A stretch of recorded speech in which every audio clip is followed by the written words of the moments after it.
ভাইপোকে দিয়ে টাকা তুলেছেন মমতা। শুভেন্দু অধিকারী পরিষ্কার বলছেন ভাইপোকে দিয়ে 700 কোটি তুলেছেন মমতা বন্দ্যোপাধ্যায়। একই সঙ্গে তিনি বলছেন যে চাকরি বিক্রি করে 700 কোটি টাকা তুলেছেন শুভেন্দু অধিকারী। আমাদের সঙ্গে রয়েছেন এই মুহূর্তে জগন্নাথ চট্টোপাধ্যায়, আপনাকে স্বাগত রিপাবলিক বাংলায়। চাকরি চুরি নিয়ে সরাসরি মমতাকেই নিশানা করলেন রাজ্যের বিরোধী দলনেতা শুভেন্দু অধিকারী। আপনার প্রতিক্রিয়া কি বলবেন? দেখুন, চাকরি চুরির সম্পূর্ণ দায় মমতা বন্দ্যোপাধ্যায়কে নিতে হবে। তার কারণ সুপার নিউমেরিক পোস্ট তৈরি করে, অর্থাৎ শূন্য পদের অতিরিক্ত পোস্ট তৈরি করে মন্ত্রিসভায় পাশ করিয়ে যেভাবে চুরির চাকরিকে তিনি বৈধতা দিতে চেয়েছিলেন এবং তৎকালীন রাজ্যপাল, বর্তমানে দেশের উপরাষ্ট্রপতি শ্রী জগদীপ ধনকর এই ফাইলটি অ্যাপ্রুভ করেননি, আজ সুপ্রিম কোর্টের নির্দেশে তা প্রমাণিত হয়েছে। আগামী 8 তারিখ এই মামলায় সিবিআই তদন্ত হলে মমতা বন্দ্যোপাধ্যায় সহ তার পুরো মন্ত্রিসভার জেল যাওয়া নিশ্চিত। এবং সুপ্রিম কোর্টের তদন্তে প্রমাণিত হয়েছে যে হাইকোর্টের সিঙ্গেল বেঞ্চ বিচারপতি অভিজিৎ গাঙ্গুলি যে নির্দেশ দিয়েছিলেন সেই নির্দেশ অক্ষরে অক্ষরে সত্যি।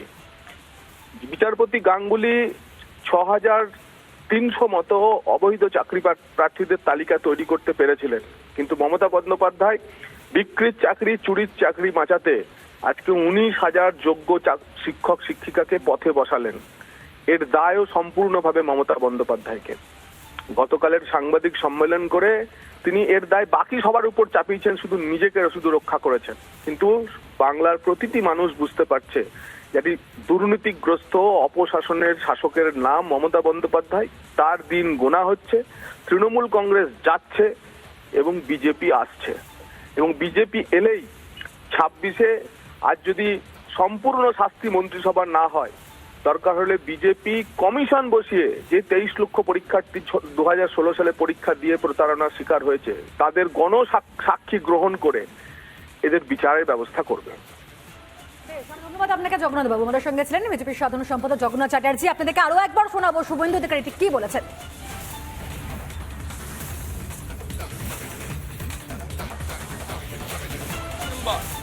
এসএসসি সচিবকে বলেছিলাম আপনি যোগ্য অযোগ্য বাছাই করুন, কারণ আমি জানতাম মমতা ব্যানার্জি করবে না, কারণ তিনি তার ভাইপোকে দিয়ে 700 কোটি টাকা তুলেছেন চাকরি বিক্রি করে। সেই জন্য লালচুল কানেদুল যুবা তৃণমূল শান্তনু কুন্তলরা এবং লিপস অ্যান্ড বাউন্সের ম্যানেজিং ডাইরেক্টর, যিনি বারবার বলেন আমার সাহেব পর্যন্ত কেউ যেতে পারবে না, সেই সাহেবের নাম হচ্ছে অভিষেক ব্যানার্জি, যা সিবিআই চার্জশিটে ভয়েস স্যাম্পল টেস্ট করার পরে চার্জশিটে উল্লেখ করা হয়েছে 73 মিনিটের কথোপকথনে 73 বার অভিষেক ব্যানার্জির নাম উল্লেখ করেছে। কালীঘাটের কাকু ভাইপো মাল তুলেছে কুন্তল শান্তনু কালীঘাটের কাকুর মাধ্যমে। যেখানে 26,000 শিক্ষক অশিক্ষক কর্মী চাকরি বাতিল হয়েছে, নিয়োগ দুর্নীতিতে যেখানে সুপ্রিম কোর্ট ও হাইকোর্টের রায়কে মান্যতা দিয়েছে, বাতিল করা হয়েছে 2016 সালের স্কুল শিক্ষা কমিশনের সম্পূর্ণ প্যানেল। রাজ্যের এই দুর্নীতি এবং 26,000 চাকরি হাটাতে পাশে দাঁড়িয়েছে বিজেপি নেতৃত্ব। এবং সেখানে পরিষ্কার শুভেন্দু অধিকারী তিনি বলছেন যে এই বিষয় নিয়ে মুখ্যমন্ত্রীকে তিনি আক্রমণ করেছেন এবং একই সঙ্গে তিনি পরিষ্কার বলছেন যে ভাইপোকে দিয়ে টাকা তুলেছেন মমতা বন্দ্যোপাধ্যায়।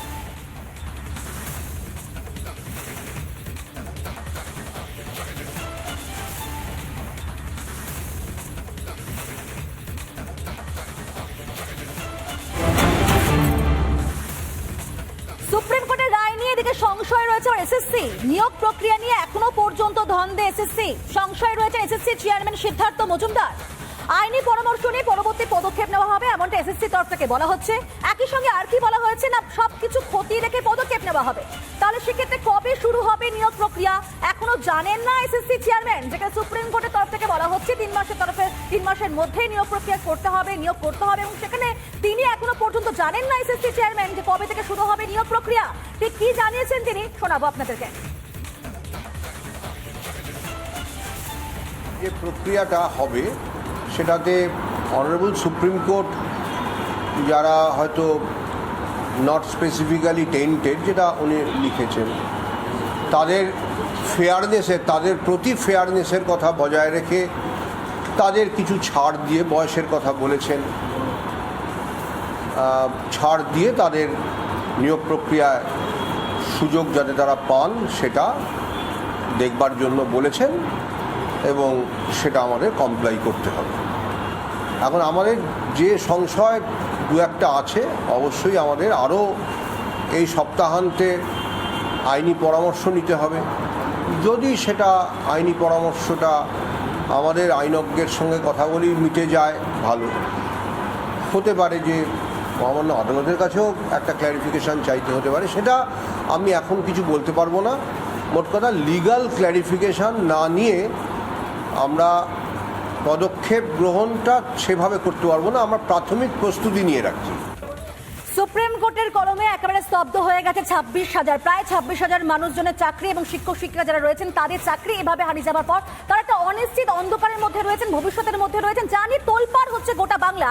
ঠিক এই আবহে যখন আজকে সাংবাদিক বৈঠক করলেন এসএসসি চেয়ারম্যান, তিনি সেখানে স্পষ্ট ভাষায় বলছেন যে সুপ্রিম কোর্টের রায় নাকি কিছু দ্বন্দ্ব রয়েছে, প্রয়োজনে অতিরিক্ত শূন্যপদ তৈরি করতে হবে এবং সেখানে সুপ্রিম কোর্টের রায় প্রায় 26,000 চাকরি যারা হারিয়েছেন তাদের এই ঘটনা, চাকরি বাতিলের ঘটনা, আইনি পরামর্শ নিয়ে নাকি পরবর্তী পদক্ষেপ করা হবে এমনটা জানিয়েছেন চেয়ারম্যান। যেখানে সুপ্রিম কোর্টের তরফ থেকে পরিষ্কার বলা হয়েছে যে আগামী 3 মাসের মধ্যে সমস্ত নিয়োগ প্রক্রিয়া শেষ করতে হবে।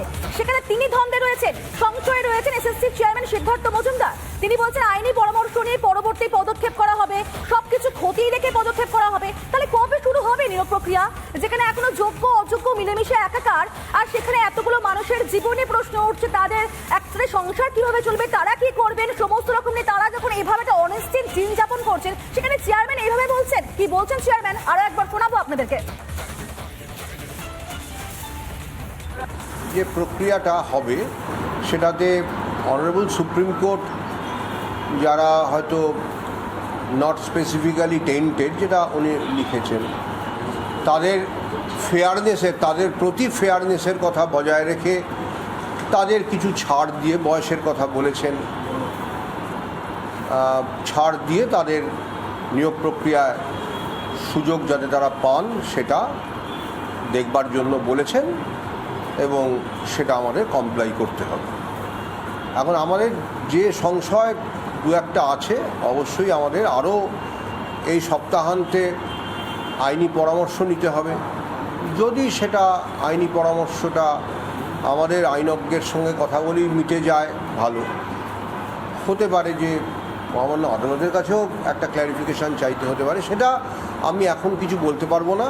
মোট কথা লিগ্যাল ক্ল্যারিফিকেশান না নিয়ে আমরা পদক্ষেপ গ্রহণটা সেভাবে করতে পারবো না। আমরা প্রাথমিক প্রস্তুতি নিয়ে রাখছি।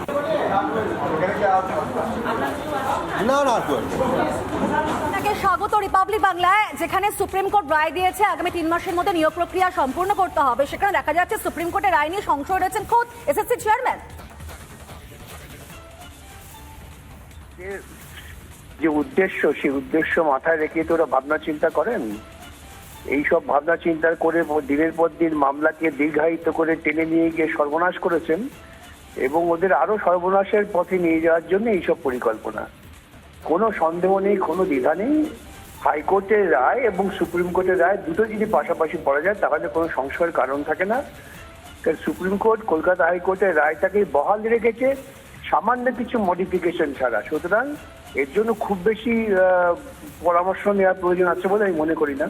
তবে ওরা নিশ্চয়ই পরামর্শ নেবেন। ওরা আবার একজন উকিলের পরামর্শ নেন না, তো ওরা 10 জনের পরামর্শ নেবেন।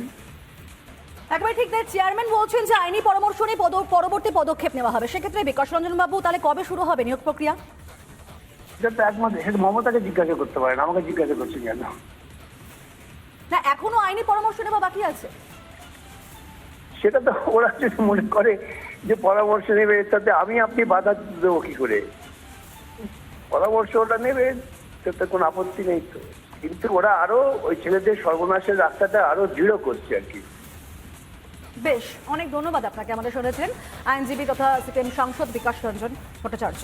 একদিকে নতুন নিয়োগে কারা অংশ নেবেন সেখানে সুপ্রিম কোর্টের রায়টা স্পষ্ট করে উল্লেখ নেই বলে এসএসসি চেয়ারম্যান বলছেন এবং পরিষ্কার যেখানে এসএসসির তরফ থেকে বলা হয়েছে যে আগামী 3 মাসের মধ্যে এই নিয়োগ প্রক্রিয়া সম্পূর্ণ করতে হবে, সেখানে এখনো পর্যন্ত দ্বন্দ্বে রয়েছে এসএসসি চেয়ারম্যান।